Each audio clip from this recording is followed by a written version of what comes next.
ఇప్పుడే 'Kantara chapter 1' movie అయితే చూసి రావడం జరిగింది భయ్య. మూవీ చూసాక నా ఒపీనియన్ చెప్పాలంటే నాకేం అర్థం కావట్లేదు అది అసలు. అంటే మూవీ బాగుందని చెప్పాలా? లేకపోతే బాలేదని చెప్పాలా? నాకు అర్థం కావట్లేదు. ఎందుకంటే మూవీలో అంతా బాగానే ఉన్నాయి కానీ ఏదో వెలితి భయ్య. అరే అంతా ఉన్నాయి మనం అనుకున్నాటికి, కానీ ఎందుకు మనం సాటిస్ఫై కాలేకపోతున్నాం అని ఆలోచిస్తుంటే అర్థం కావట్లేదు. ఏదో మ్యాజిక్ మిస్ అయింది ఆ మూవీలో. అది ఏంటనేది నాకు అర్థం కావట్లేదు. మూవీలో మీరు ఏం ఎక్స్పెక్ట్ చేస్తారో అన్నీ ఉంటాయి భయ్య. మీరు ఎలా అయితే కాంతార చాప్టర్ 1ని చూడాలనుకున్నారో రిషబ్ శెట్టి గారు అలాగే ప్రజెంట్ చేశారు. కానీ నేనైతే పర్సనల్గా సాటిస్ఫై కాలేకపోయాను. అది దేనివల్ల అనేది చాలా ఆలోచించాను నేను. మూవీ థియేటర్ నుంచి బయటకు వచ్చినప్పటి నుంచి మరి మనం ఆ కాంతార క్లైమాక్స్లో ఉంటుంది కదా, అది ఎక్స్పెక్ట్ చేసాము. అది 2 సార్లు పెట్టాడు, ఒకసారి కూడా కాదు. ఇంకేమన్నా ఎక్స్పెక్ట్ చేసాము, అది ట్రైలర్లో షార్ట్లో చూసినట్టు ఆ లాస్ట్ సీన్ పేలని ఎక్స్పెక్ట్ చేసాము, పేలింది. మరి ఇంకెందుకు సాటిస్ఫై కాలేకపోయాము అని ఆలోచిస్తూనే ఉన్నాను. కానీ ఎందుకు సాటిస్ఫై కాలేమో అర్థం కావట్లేదు. క్లైమాక్స్ ఏంటంటే సింపుల్గా అయిపోద్ది ఫైట్ అనేది. చాలా అంటే చాలా సింపుల్గా అయిపోద్ది. ఎంత సింపుల్గా అయిపోద్ది అంటే మీరు మూవీ చూసాక అర్థమవుద్ది అనమాట. అక్కడ మేబీ డిసప్పాయింట్ అయినట్టున్నాను. సినిమాలో హై మూమెంట్స్ చాలానే ఉంటాయి, మెయిన్గా సెకండ్ హాఫ్లో. ఫస్ట్ హాఫ్ అంతా ఏంటంటే స్టోరీ బిల్డ్ చేసుకున్నాడు భయ్య. అంటే ఎందుకు ఈ కాంతార రిలేషన్ అనేది స్టార్ట్ అవుతుందని చెప్పి అంటే నిదానంగా ఫస్ట్ హాఫ్లో మంచిగా బిల్డప్ చేసుకున్నాడు. సెకండ్ హాఫ్లో జెయ్యి అని లేపే సీన్లు 2-3 ఉంటాయన్నమాట. ఆ 2-3 సీన్లే, ఇంకా స్టోరీ అంతా ఏముండదు. ఆ 2-3 సీన్ల తర్వాత జరిగే కాన్సిక్వెన్సెస్ని అలా లాగేసాడు అనమాట. ఆ సీన్ తప్ప ఇంకా సెకండ్ హాఫ్లో అంటూ ఏం ఉండదు. ఇంకా మెయిన్గా లాస్ట్లో ట్విస్ట్ అది ఇది అని చెప్పి చాలామంది ఎక్స్పెక్ట్ చేస్తారు.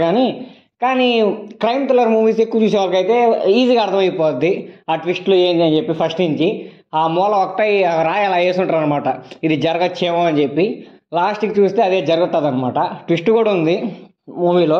మెయిన్గా మనం ఈ మూవీ గురించి ఏమైనా మాట్లాడుకోవాలా అంటే రిషబ్ శెట్టి గారి పర్ఫార్మెన్స్ అసలు ఏ లెవెల్ పర్ఫార్మెన్స్ అంటే అది ఆస్కార్ అవార్డు కూడా చాలా తక్కువ. ఆ లెవెల్ పర్ఫార్మెన్స్ అనమాట. అంటే చాలా ఇష్టంగా చేసాడు భయ్. ఎంత ఇష్టంగా చేసాడంటే మీరు మూవీ చూస్తే యాక్టింగ్లో ఉన్న డెడికేషన్ కానీ డిటర్మినేషన్ కానీ మీకు అర్థం అవుద్ది. అంటే ఒక గొప్ప ఇంటిగ్రిటీ ఉన్న యాక్టర్ భయ్య. అంటే వాళ్ళు ఏందని చూస్తానే బాగా యాక్ట్ చేయాలి అట్ట కాదు, లోపల నుంచి వచ్చింది యాక్టింగ్ మొత్తం. ఎంత లోపల నుంచి వచ్చిందంటే ఇది నా రాష్ట్రం కథ, నా దేవుడు కథ, ఇది నేను బయటికి సగర్వంగా చెప్పుకోవాలి. కాంతారాకి నాకు చాలా ఆదరణ వచ్చింది. కాంతార చాప్టర్ 1 కూడా అంతే మంచిగా తీసి చాలా బాగా ప్రజెంట్ చేయాలని చెప్పి ఎంతలో యాక్టింగ్ చేశాడంటే మీరు ఇమాజిన్ కూడా చేయలేరు. ఒక మనిషి ఎంతలో యాక్టింగ్ చేయగలని చెప్పి అంత బాగా యాక్ట్ చేశాడు. అతను చూస్తుంటే మనకు కూడా ఊపు వస్తుంది. ఏంద్ర మాస్ అంటే మాసే.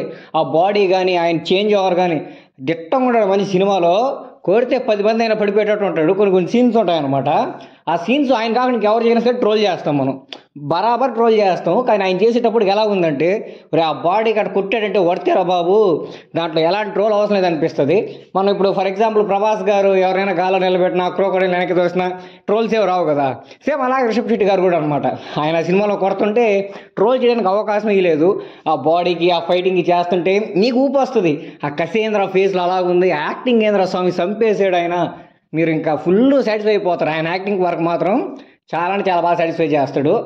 అప్పుడు అనిపించింది అనమాట నాకు, ఒక డైరెక్టర్ సొంతంగా ఆయనే కథ రాసుకొని ఆయన యాక్ట్ చేసి ఆయన మూవీ తీస్తే ఇంత ఇష్టంగా ఇంత ప్రేమతో ప్రాణం పెట్టి మూవీని తీయొచ్చా అనిపించింది.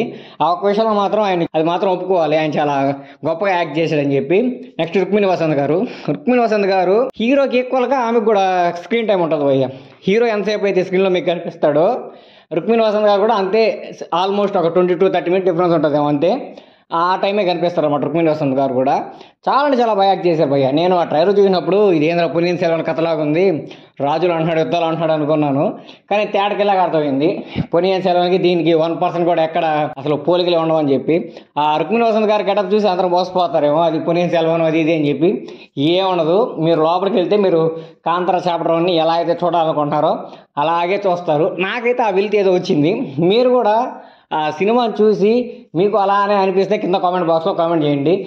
మీకు అలాగేం అనిపించలేకపోతే బాగానే ఉందనిపిస్తే నాకేం అనిపించలేదు బాగుందని కామెంట్ చేయండి.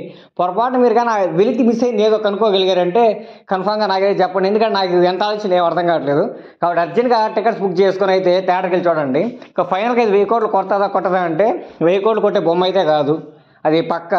ఆయన యాక్టింగ్ 1000 కోట్లు కొట్టచ్చు, కానీ సినిమా పరంగా అయితే అంత వర్త్ ఉన్న సినిమా ఏం కాదు. నా పర్సనల్ ఫీలింగ్ ఇది.